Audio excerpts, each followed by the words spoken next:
Okay, well, for now, the market is very, very quiet. I don't know if it's the lull before the storm, but for now, there's really no action there. Gives us some time to look at what's happening in the commodity markets this morning.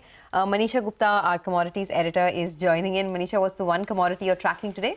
I'm looking at the metal prices as a sector because we've seen prices continue to trade firm here. If April was anything to go by, well, May only seems to be building up on those kind of gains. So when you look at overall as a sector, there are supply concerns from mines and smelters, and then there are delayed shipments and higher freight rates. All of that seems to be keeping the prices on the higher side. And also when you look at the numbers, the immediate demand isn't so strong because you're looking at discounts for immediate delivery, but the long-term demand seems bullish, and the markets have done their calculations because when you look at the kind of supplies coming in for the next 3 or 5 years, you don't have the demand catching up on that sense because you have stronger numbers in that market there. Also, it has been about the strong fund money, which seems to be chasing many of these commodities that is keeping the prices supportive. China has rolled out supportive measures for its property sector that has taken the prices higher in China also. And then if you look at the China trade data, we've seen export and import, both those numbers on the positive side. It also has been the high mining cost, and that is the reason we have seen those M&A activities being proposed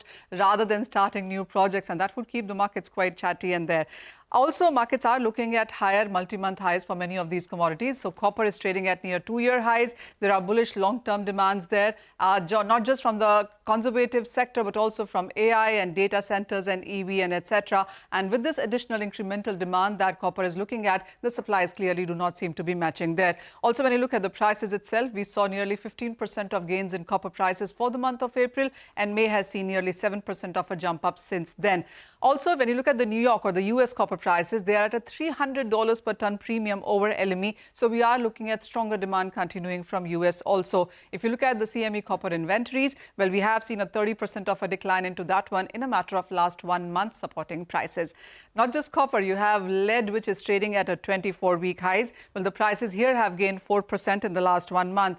Zinc is the other one that should come in on your screens because we've seen prices gain up to a 13-month highs onto this one as well. 7.5% of gains in past month is what Zinc also has put out.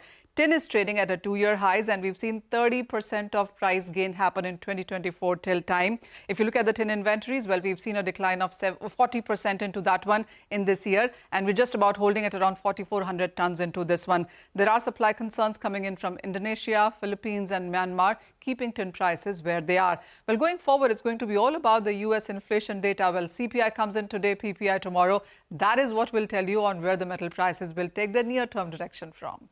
Okay, thanks a lot, Manisha, for that.